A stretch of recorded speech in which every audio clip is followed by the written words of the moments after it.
A good Vach, a good Yar. Hope everyone is doing well in this 3-week period.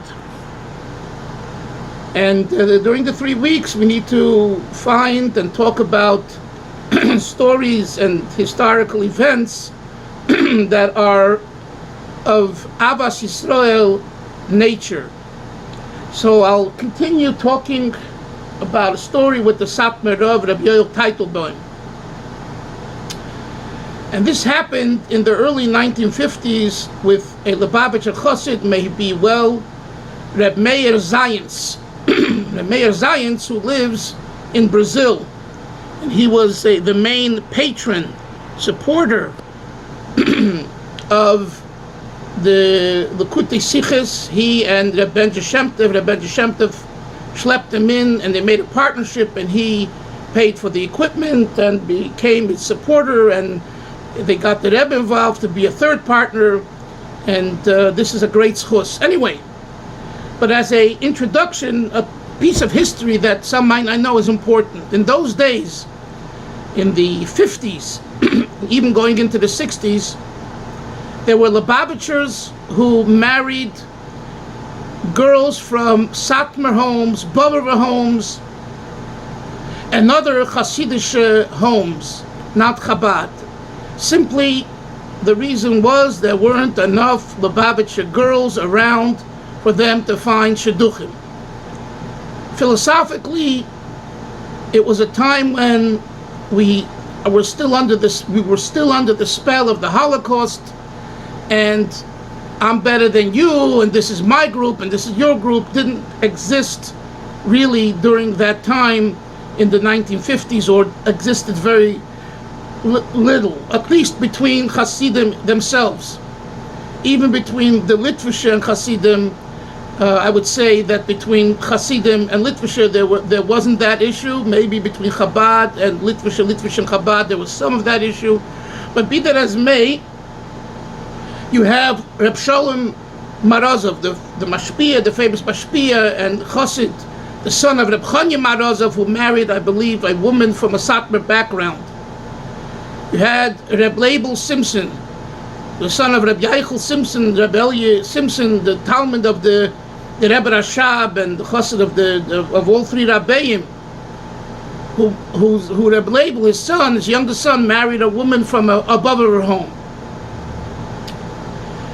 And so too, Reb Meir Zeintz, who the story is with, married Reb Shlomo Braver's daughter. Reb Shlomo Braver was a very, very known Satmar Chassid, an adherent of the Satmar Rav, and he married his daughter. So these are three Lubavitcher names that we know from our communities that married women from other Hasidic kreis and other Hasidic families, Hasidic backgrounds. Reb Meir had Yechidus with the Rebbe. This was in the early 50s as a chassan, and his father came in with him. And after the brachas, the Rebbe said to him, on the way out, as Reb Meir is walking out from Yechidus, the Rebbe says, "Zos nicht vergessen, don't forget, as the Tzemach Tzedek halt or paskind, don't forget that the Tzemach Tzedek rules as by the Tnoyim darf men haben a minyan, that by the ceremony known as the Tnoyim, the engagement ceremony, which precedes the actual chuppah, there should be a minyan, 10 men." And he heard what the Rebbe said, and he said, fine, and he walked out. And then they were going to Williamsburg for the Tnoyim, for the engagement ceremony. And on the way there, he's thinking the whole time, why did the Rebbe tell me this? It's like the Rebbe gave me already the bracha, and the Yechidus finished, and on my way out, the Rebbe throws in this thing I shouldn't forget. And he was perplexed. He didn't understand why the Rebbe told him this. He gets to Williamsburg, maybe it was the hall, or was the Satmarov's house, or Beis Medrash. I don't know exactly that detail. I wasn't told that detail. And the Satmarov, he welcomes them, and his chassid, Reb Shlomo Braver, and Reb Shlomo Braver introduces his new chassid, Reb Meir Zeintz. He tells him he's a Talmud in 770, and everything else. And his father learned in Warsaw, Tvotzke, by the previous Rebbe in the Lubavitch Yeshiva there. He tells him the whole yichus, and he's very happy. So the Satmarov says to his Gabbai was Reb Yosef Ashkenazi, Yosel Ashkenazi. So he says, Reb Yosel, bring rein a mensch, zwei Menschen, two witnesses, zwei Edom, bring two witnesses. So as soon as Meir Zeintz hears that, he says to the Satmarov, and this was, kind of out of character, but he said it. I don't know how he addressed him, Satmar, Rebbe, whatever he says. Ich weiß doch, als der Tzemach Tzedek paskint, als Fatnoim darf man haben a Minyan. His future father-in-law, Shlomo Braver, almost fell through the floor. You understand? This 22, 23-year-old, 24-year-old young bacher, this little schnook,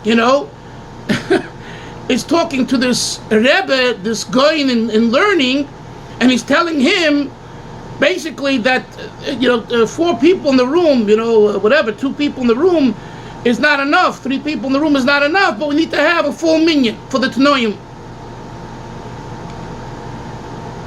And he's beside himself. He doesn't know what to do, but he keeps quiet. He doesn't say a word. He keeps quiet. The Satmar Rebbe picks up his head and he says, is gerecht. He is right. Meir Zeintz is right. Is a Talmud in Lubavitch, as a Lubavitcher. He's a student in the Lubavitch Yeshiva. He's a Lubavitcher chassid. And he is right that the Tzemach Tzedek, who is his authority, Tzemach Tzedek being the 3rd Lubavitcher Rebbe, rules that you need 10 people for the Tnoim. So he says, Yosel bring a minyan. He says to his Gabbai, Yosel Ashkenazi, go bring a full minyan in for the Tnoim ceremony. I heard this story this week, and by the way, someone called me because he heard last week's story that I shared about the Satmarov and the Chassan.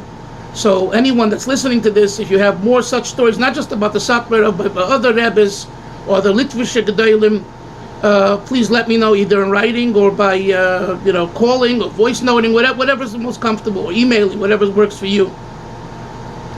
So what we see is that Bush, in other words, the Satmarov, for a moment, kind of didn't realize that he's talking to a Lubavitcher,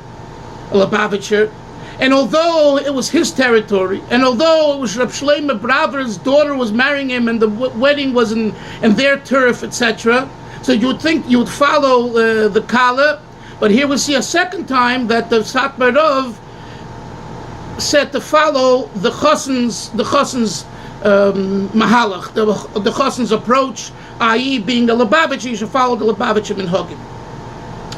I also want to say that I've written an entire book called Satmar Lubavitch. On the cover you can see a Lubavitcher chassid putting on tefillin with a policeman, and above that you see the Satmar white Bikur Cholim bus. And the contrast between the two is that the Satmar Chassidim emphasize, chesed and all that, and the Lubavitchers emphasize putting on tefillin with Yidden, and we discuss it at length in the book, and it's a compare and contrast discussion. We also touch upon the controversial issues throughout the years, explaining both sides, where both were coming from, and you, the reader, can make your choice. Or you don't have to make a choice. You can say they're both good mahalchim, and it's all unity, and it's Avos Yisrael, and whatever you decide. Anyway, the Rebbe should help that by next week, Emir Hashem, we should finish this bitter golus and be together with Mashiach Tzidkenu and Eretz Yisrael, and we should only have Psudas Toivos, Kitzur on the Sheikh Na'ifrim Kol HaTzadikim, Husam Yogan Aleinu.